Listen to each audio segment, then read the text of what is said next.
hope you're all doing well out there. Today, I have a very special guest on the Cast and Spear podcast. I like to call him the coach. He is my coach. He is one of the, in my opinion, the best anglers down in San Diego and probably in the United States. He is a very humble guy. He's been teaching me everything I know.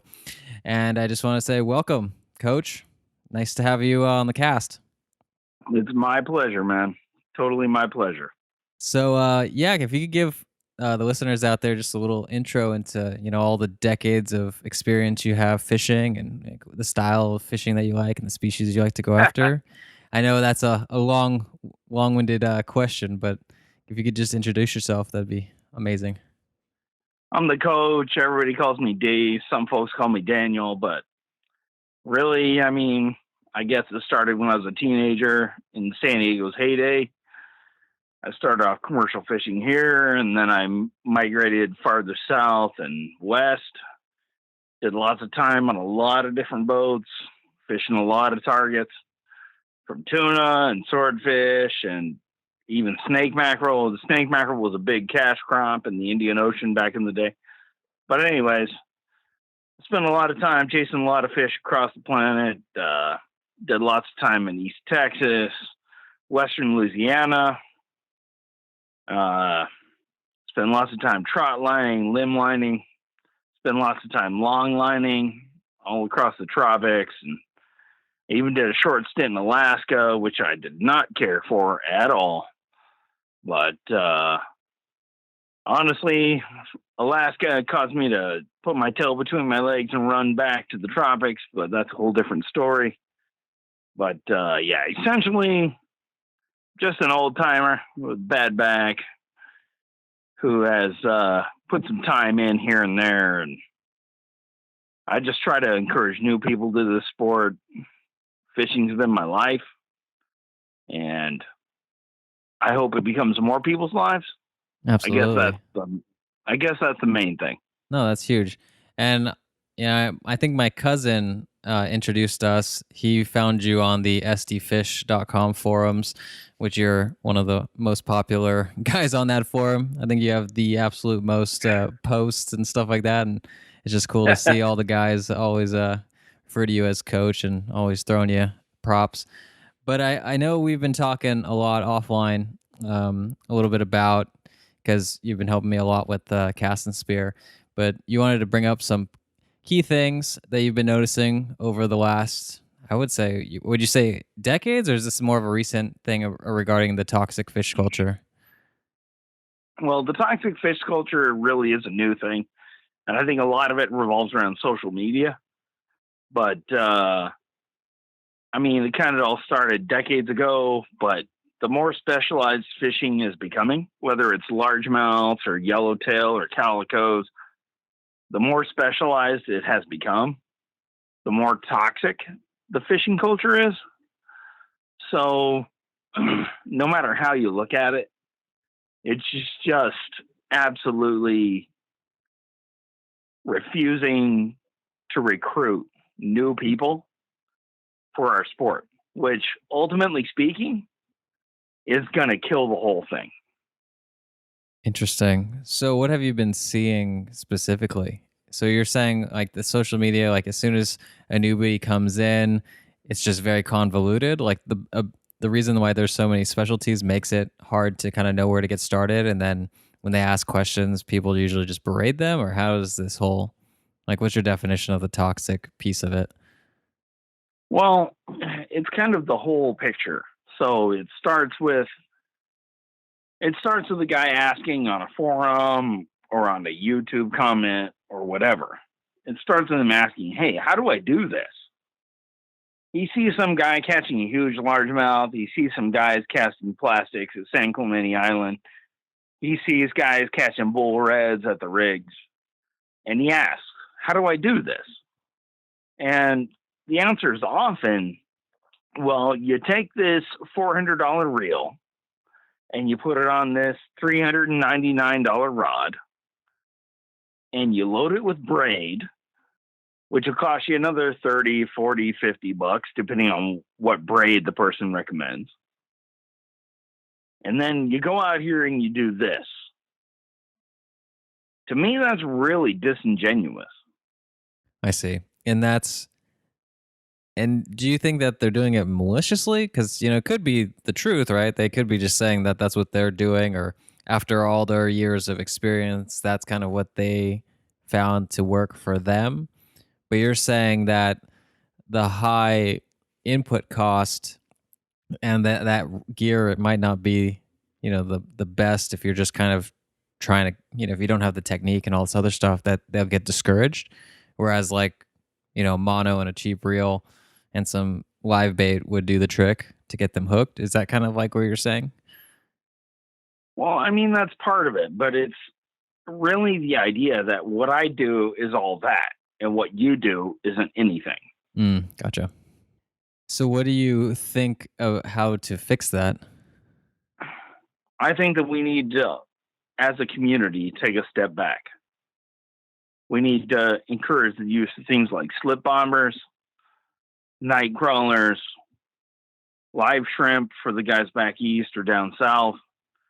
For the guys here in California, we need to say, hey, look, some chunk bait at a boat ramp where guys dump a lot of bait could really work out for you.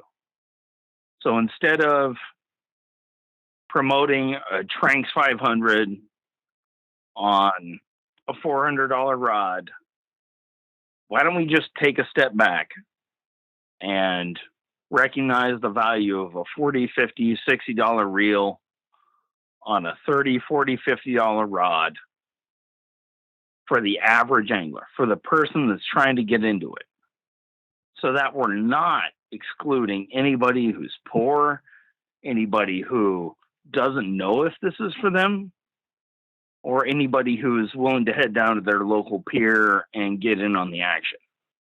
No, I mean, I hear you. I mean, I see it a lot on my site. I mean, almost everybody who comes to the site is looking for some kind of help. Um, and it's the whole game is very difficult to kind of navigate just by the number of companies out there, the marketing, and even their marketing can get a little confusing. But yeah, I think what's the best resource for people to be kind of going if they wanted to get started? Well, I mean, to me, it's your local forums, it's your local anglers, it's going down to the pier and asking somebody. Honestly, Cast and Spear is really starting to change the dialogue, if you ask me, and I'm trying to be part of that as much as I can. I mean, even if you pay attention to YouTube, Brent at Angler Up on YouTube, he just posted a video yesterday of him using a Coke can and monofilament to catch a couple really nice eating fish down there in Florida where he's at. So there's no need for expensive gear. There's no need for all this extra stuff. There's plenty of YouTube videos out there. And I mean, even species that are consistently thought of as trash fish, whether it's grunts or whether it's opali here in California, or whether it's sea robins back east, none of them are bad eating. All of them are good if you take care of them. There's no trash fish, ultimately speaking. There's no trash fish, just trash cooks.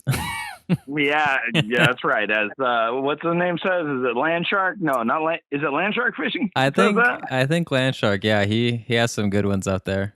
Yeah, I've been enjoying his videos a lot. So I mean, no matter if you're catching Atlantic mackerel on the Central Coast back east, or whether you're catching Pacific mackerel here, if you keep it fresh, if you keep it on ice, if you bleed it out, chances are really good that there's really good eating fish in your hand, even if you're catching fish that most people wouldn't bother with. It would be funny because I'm on, I think it's Fish Angler or one of those fishing apps. I forgot which one, but I posted a picture when I caught my first like Pacific chub, and I took it home and I ate it, and I prepared it right, and I thought it was really tasty. But when I put it up on the app, everybody, I mean, I could have sworn there was like 20 people just, why would you ever eat that? What's wrong with you? That's gross. I was like, I had it with fish tacos with some friends, and everybody loved it more than the calico. I was like, I don't get it. I thought it tasted pretty well. And then it's just kind of funny. Yeah. Everybody has these biases, but then you ask, it's like, have you ever tried it? And they're like, no, why would I ever try it? I'm like, well, why are you saying these things? It's crazy. It's funny because the chub mackerel here, yeah, and the saltwater catfish in the south, kind of equivalent, like of this garbage fish you catch over and over again. But yet, if you cook them up, those saltwater catfish are delicious. Those sail cats are delicious. So, I mean, I get it with some fish like ladyfish or even carp, which for some people are just a total nuisance. But at the same time, if you know how to deal with the bones, it's not that big of a deal. And they're still good. Right. So tell me a little bit about, getting, since we're talking about species, I know you've had some kind of back and forth with some of these calico guys and yellowtail aficionados. Do you want to go into some of that? I'll go into it with the calico guys a little bit. I mean, I get it. The calicos are supposedly slow growing, whatever. Ultimately speaking, calicos are pretty much, in my mind, a protected species. So what happens is the calicos are born, they reproduce around 10 inches or so, most of them. By the time they're 14 inches or so, their grandbabies are reproducing. So what, in my mind, this is causing, now keep in mind, this is just my opinion, but what this is causing is a super population of calicos, where every other species can be excluded. Calicos are allowed to reproduce until their second generation, which just totally allows them to populate however they want. One of the last times I was out on my kayak, I hurt my back, so I'm not a kayak angler anymore. But one of the last times I was out on the kayak, I caught 85 calicos and one rockfish in a place where I have traditionally caught a limit of rockfish in just a few minutes. So that's a 10 limit of rockfish in 15, 20, 30 minutes. I caught 80 some odd calicos, one legal, no rockfish, or one rockfish. And I was just absolutely flabbergasted by this. And this was since the regulation changed from 12 to 14 inches. So at 12 inches, the calicos reproduce once, maybe twice.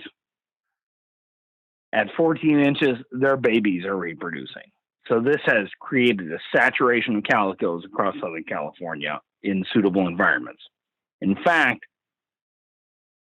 so prolific they are that they are miles away from the ocean, in eelgrass beds, on ramps, on docks. I mean, it's absolute insanity, if you ask me. Places I never saw calicos 30 years ago, I'm seeing calicos all over the place now. And that's just due to a simple regulatory change of 14 inches with a limit of 5, as opposed to 12 inches with a limit of 10. Interesting. That's a little sad about the rockfish, because the rockfish are delicious eating too, if they're getting kind of wiped out a bit. I mean, it's bad news for the brown rockfish, for the gopher rockfish, bad news for the kelp rockfish. It's bad news for a whole bunch of fish. So, I mean, years ago, I hooked a fish on my kayak. It was in the middle of the night. I was off North Jetty here in San Diego, and I hauled it up, and the hook had turned during the fight, and I drove the hook right through the poor calico's brainstem.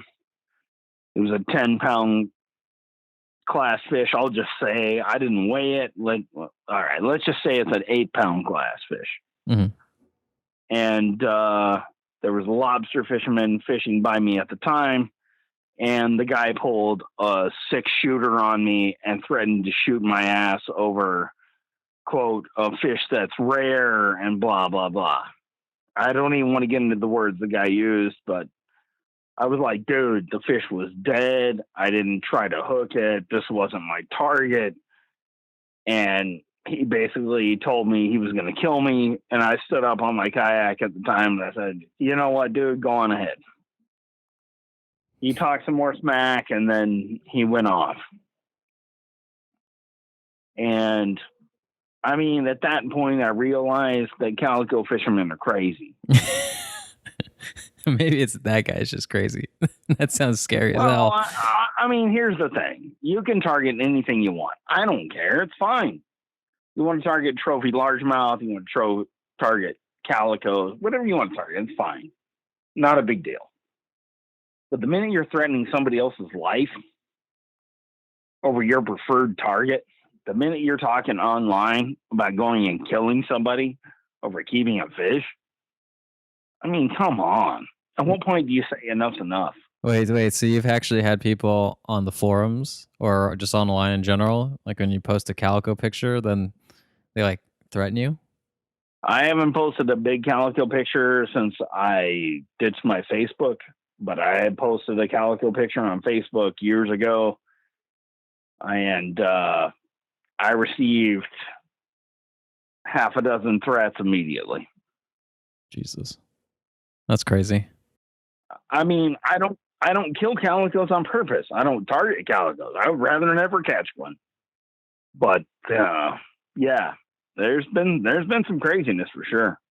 That's interesting because the calico and the spearfishing community, at least in a couple circles that I am involved with, I mean, they love catching calicos. Calicos is good eating. It's just kind of funny how different groups view different fish, or the same fish differently. Well, it's not only that. I mean, it's a question of this idea that we need to save everything, that we need to preserve everything. It's a weird idea because here we are out there driving a piece of steel into a fish with a lever and a winch. Ultimately speaking, I mean, when you're talking about a rod and a reel, you're talking about a lever and a winch. So you're driving a piece of steel into a fish with a lever, and then you're cranking up with a winch. Mm-hmm. And then you're refusing to partake in that portion of the harvest. That's really weird to me.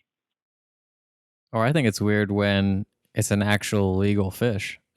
Like there's rules and regulations. You buy a fishing license, you have daily limits, size limits, you follow the rules, and then there's certain groups of people who get mad at you for following the rule. If you decide that you want to catch what you eat and you bring home for your family versus say have a boat, do long lines and have 50% bycatch killing whales and turtles and stuff just to get a fish in Fiji to bring to you or something like that. And then that's totally a fine fish to eat. You just murdered a whole bunch of other things. To me, a lot of this stuff is kind of, mind-boggling. Well, in my mind, when you're talking about long lining, you're talking about minimizing your bycatch. So let's just say your average long liner is running 40 to 50 miles of long lines. Okay. You know what happens when they start catching marlin? They get pissed. How come? They hate it. Because marlin's not worth a tenth as much as tuna. It's not worth a tenth as much as even snake mackerel or that fish in Central America, whatever the hell you want to call it. It's called the bruta or whatever it is. The target species are worth 100 times as much. So the longliners try to narrow their target as much as they can. Now the seiners, purse seiners, and lampara nets, there's a huge category of netting, gill nets, whatever. I couldn't even be on a trawler in the Mar de Cortez because of the 90% bycatch. It was nuts. I couldn't even believe that stuff. So, I mean, to me, a long line's nothing compared to a lampara or whatever. And yet these same people are eating shrimp, they're eating crabs, they're eating lobster. This stuff is terrible in comparison to long line tuna, or snake mackerel or whatever out in the open ocean. Oh, I hear you. No, I only bring up long lining because I was talking.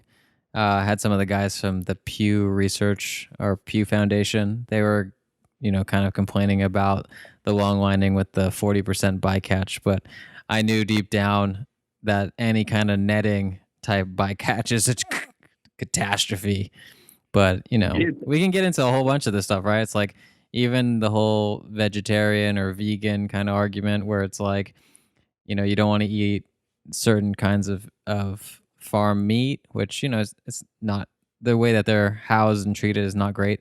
But then it's like just the harvesting process of certain vegetables and wheat kills a ton of animals that are just kind of disregarded. So it's just kind of there's no good argument ever because it's an ecosystem. It's a whole like you're going to hurt some species in you just can't get around it. It's just it's an interesting kind of situation we're in. I mean, the short form is you can't remove yourself from the circle of life. You can't. Exactly. Like it's like your cousin pointed out to me. I mean, you cannot remove yourself from consumption. You can't. It's impossible. So what you do is you try to mitigate your impact on what is. You try to mitigate your impact. I try to mitigate my impact. Even as a guy that harvests fish and eats them, whatever, I try to mitigate my impact. I try to teach my kids to pick up trash on the shore. I try to use, if not biodegradable, bio-friendly weight on the end of my line. I encourage people to use things like spark plugs, nails, bolts, screws, all thread. These are all great options to minimize your impact on the environment you fish in. It's not brain surgery to square knot a piece of rebar on the end of your line as a weight. It's not. There's nothing difficult about it. It's very easy. It's very cheap. And all of us can do it. Whether we fish in 1,000 feet or whether we're fishing behind a dam in the middle of Arkansas, we can all do it. I honestly think that might be one of the biggest revolutions in fishing is the because I know they're trying to get more towards like tungsten or steel type weights, but just the use of just everyday objects that essentially erode due to like the salt or just water in general and rust. That should just be almost a no-brainer for any kind of fisherman who wants to reduce their impact. Because I mean, how many lead weights do you lose? And let's say the jetty or something, just getting snagged or whatever. It's like why wouldn't you just use something a better metal? It's not the whole weight piece is just to get it out X number of yards. Like why do you need lead specifically? It's kind of I think more people should be aware of that. Well, not only that, but especially, okay, let's take the jetty, for example. So we're on the jetty and we're fishing. If we have the chance to throw out some waste food, you, me, all right, so I've got 8 trillion kids at my house. Uh, it's a total mess over here, whatever. So all the chicken trimmings, everything that goes into the trash, food wise, every time there's 2 or 3 hot dog buns that fall down behind the rack, if we can take all that and run it back into the water, chum the fish closer to us, and use that as an effective means of gaining wild food for our house, that changes the equation a little bit. All that food waste and extra nonsense that we engage in on a daily basis. I'm just talking about the average American household. No extra nonsense, no going open over the top, nothing like that. If we can use that to help us gather more pigfish, pinfish, or here in Southern California, opali, zebras, or in NorCal, keep in mind this wouldn't be legal exactly in Oregon or Washington, but in California, Texas, Florida, North Carolina, as near as I know, it's legal in all these areas to throw some human food out. If we could gather all that extra and return it back to the ocean,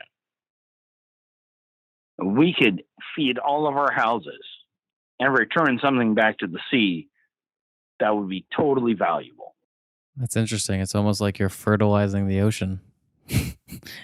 Outside of the the big long 4 mile pipes that shoot off of Point Loma that just fertilize with our excrement and have all those dead zones.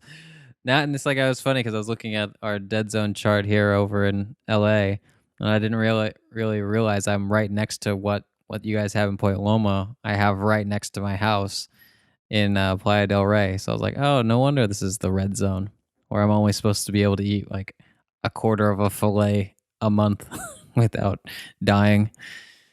It's like, oh, great. Well, this brings up another whole issue, and we can get into this later at another time. But so they talk about the heavy metal burden on fish in Southern California, and particularly the Inland Empire and Imperial Valley.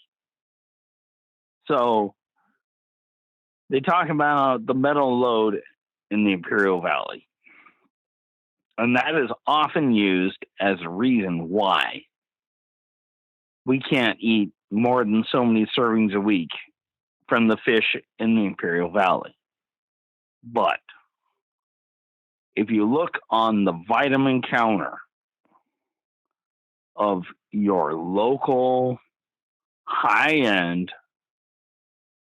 mineral supplement store, I'm not naming any names, the amount on some of these micro minerals are 10 to 25 times as high as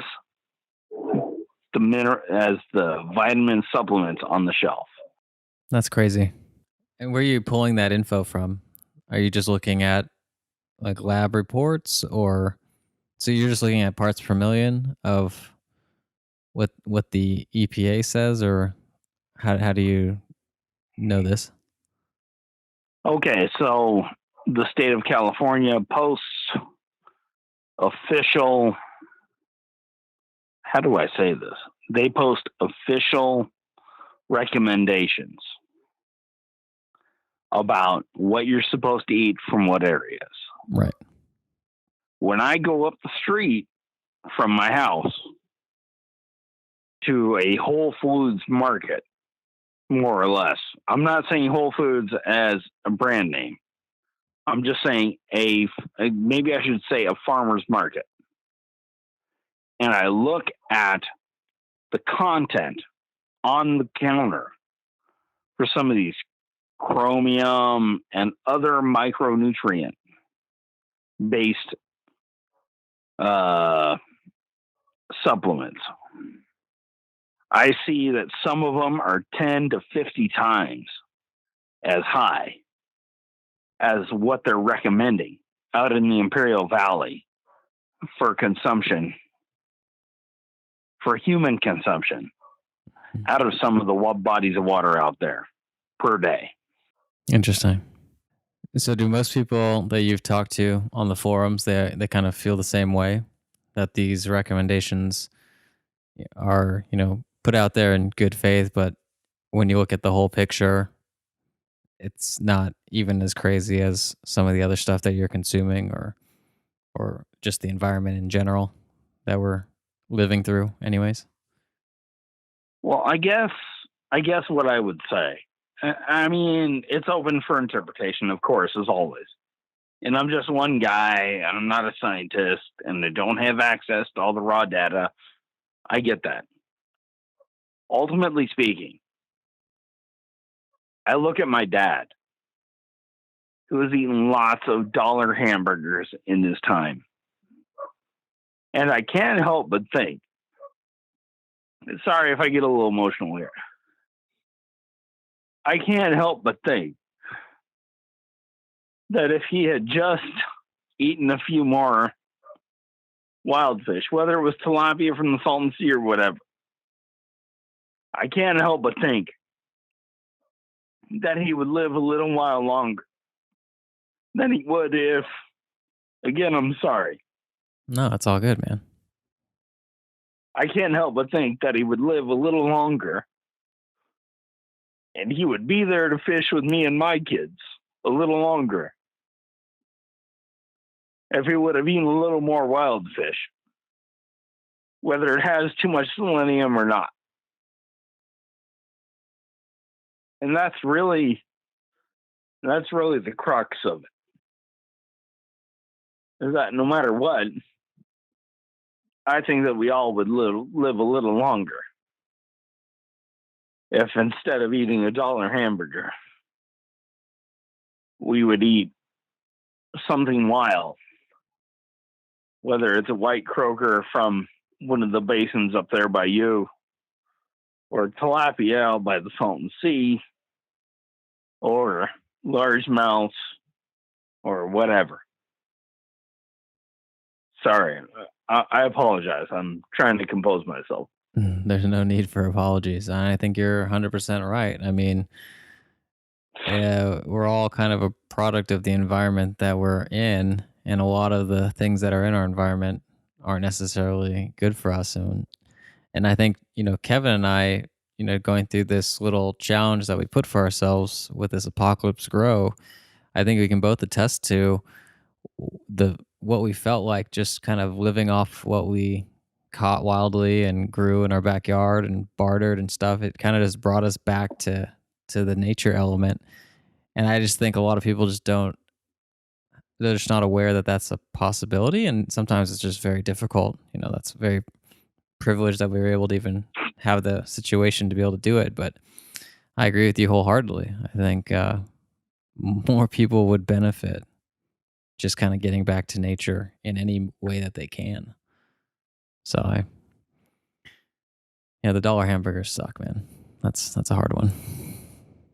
Sorry, man. I just kind of broke down right there. But, I mean, ultimately speaking, it's not that hard to break it down for your local water and figure out what you need to do to catch a couple panfish. Now, I'm not saying that you're going to be catching white sea bass from the shore here in California or even white sturgeon up north or even big uglies back east or down south or, huge whites, huge striped bass or something in the Northeast.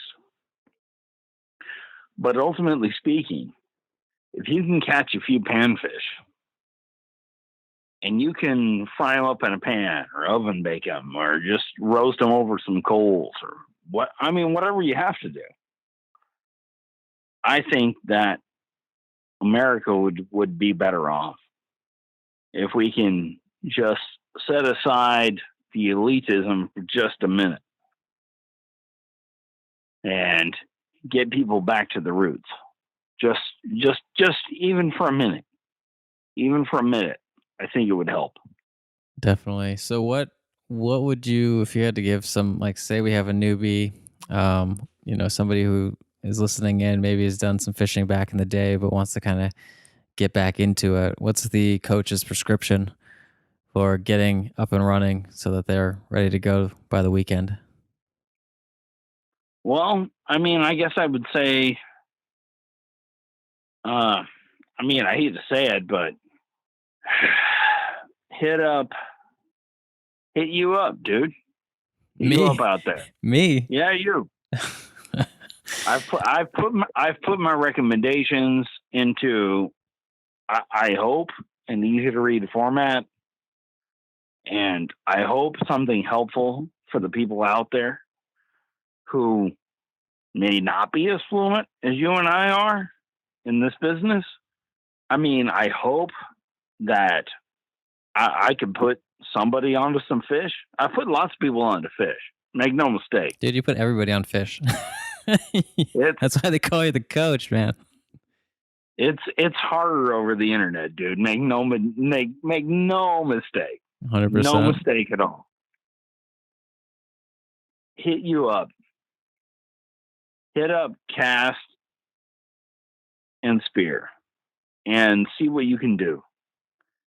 You know, you hit him up. Hit John up because he'll shoot you some stuff with my online efforts. And I mean, if you really can't figure it out, you're welcome to come fish with me down here in San Diego. I mean, I welcome all comers. It's really not brain surgery. I mean, whatever it is you want to do some research, figure it out. I will help you any way I can. John will help you any way you can.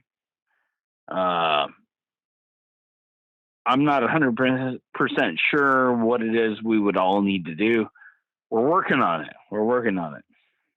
Yeah, I mean, every situation is a little bit different just because everybody, thanks to the internet, are coming from, a whole bunch of different spots.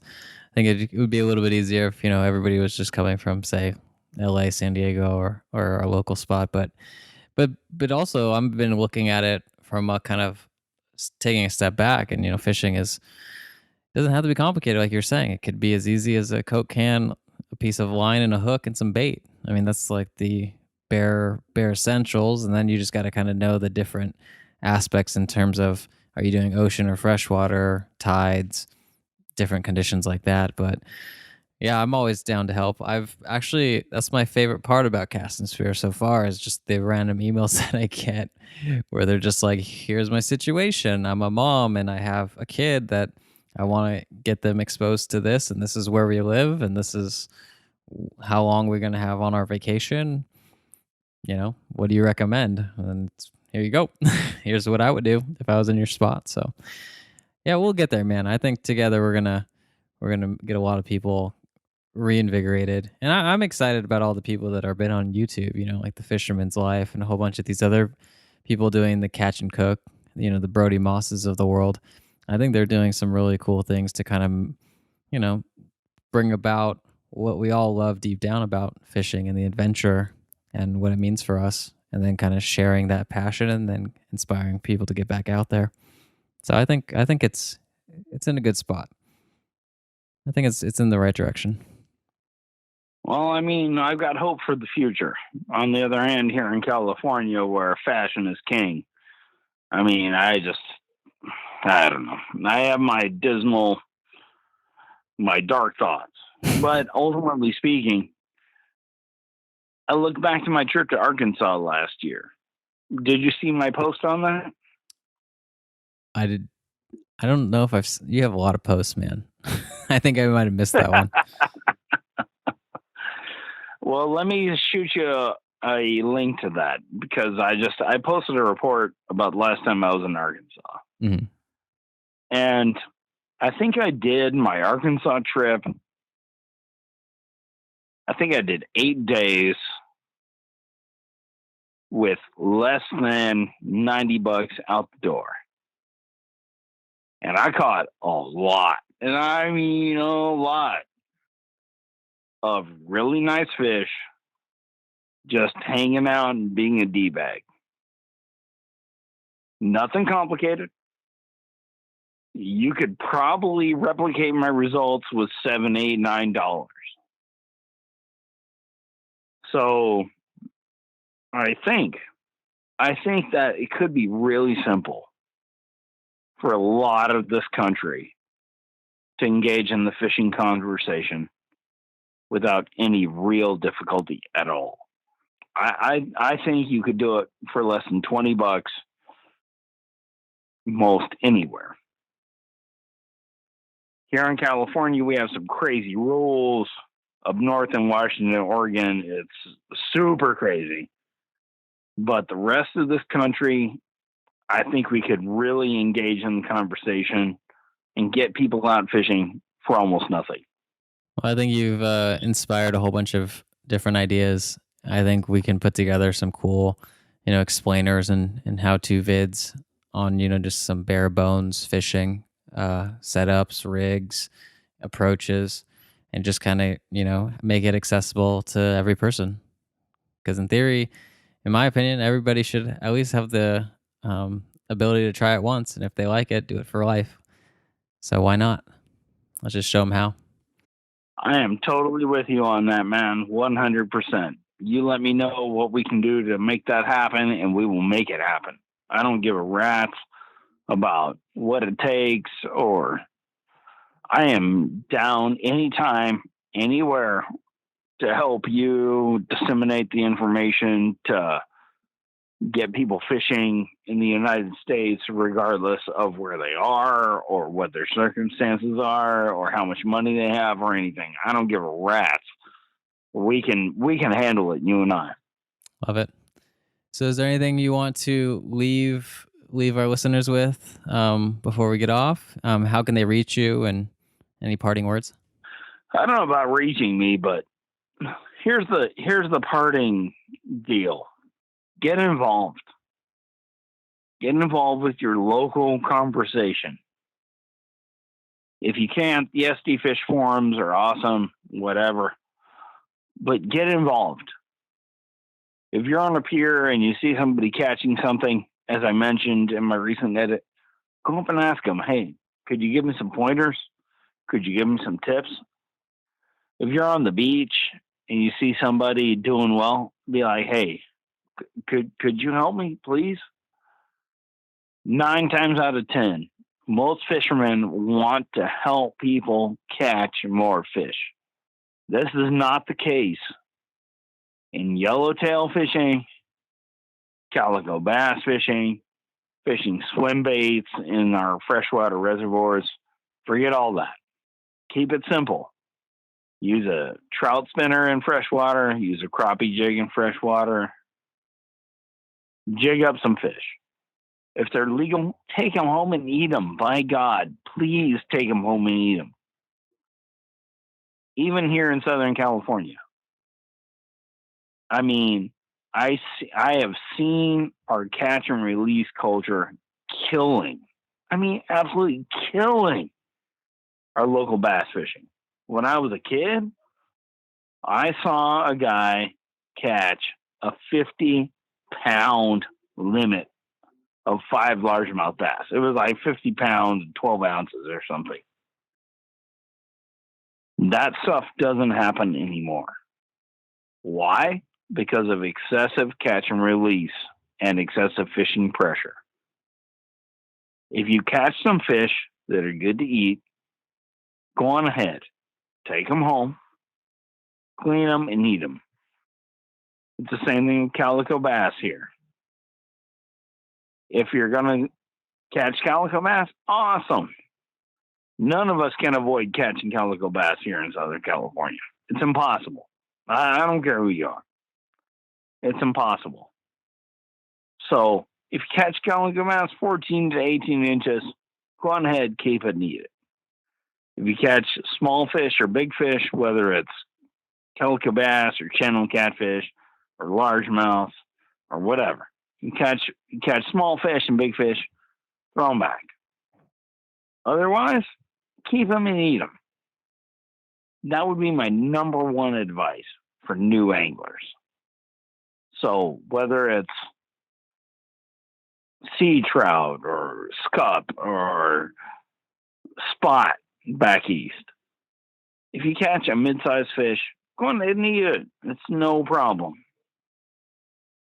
If you catch a big or small fish, go on ahead and throw it back.